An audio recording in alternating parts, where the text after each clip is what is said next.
وفاقی وزیر منصوبہ بندی احسن اقبال نے باور کرایا ہے کہ پاکستان کے دفاع اور سلامتی کے لیے کسی سے ڈکٹیشن نہیں لیں گے۔ پاکستان کی خود مختاری پر کوئی آنچ نہیں آنے دیں گے۔ ہمیں کوئی بزدلی اور غفلت کا طعنہ نہیں دے سکتا۔ پارلیمنٹ کے مشترکہ اجلاس میں خطاب کرتے ہوئے احسن اقبال نے کہا کہ غزہ پیس بورڈ میں برادر مسلم ممالک کے ساتھ کردار ادا کریں گے۔ غزہ پیس آف بورڈ میں پاکستان کی شمولیت کو دنیا نے سراہا۔ بورڈ آف پیس میں پاکستان نہ جاتا تو یہ کہتے کہ پاکستان تنہا رہ گیا۔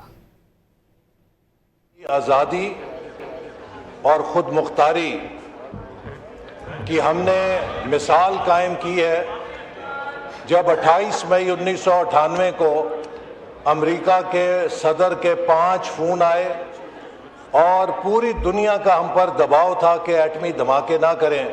ہم نے جرأت کے ساتھ وہ فیصلہ کیا۔ اللہ افواج نے اور حکومت نے ثابت کیا کہ اگر کوئی پاکستان پر میلی نگاہ ڈالے گا تو ہم اس کی آنکھیں نوچنے کی صلاحیت رکھتے ہیں، تو ہمیں کوئی بزدلی کا طعنہ نہیں دے سکتا۔ اس امن کو فلسطین کے عوام نے سیلیبریٹ کیا، آج ہم اس امن کو قبول کرنے سے انکار کر رہے ہیں۔ آج اگر بورڈ آف پیس میں پاکستان نہ جاتا تو یہ ہمارے فاضل اراکین اسی شد و مد کے ساتھ تقریر کر رہے ہوتے کہ پاکستان تنہا رہ گیا ہے، پاکستان کو کسی نے پوچھا نہیں ہے اور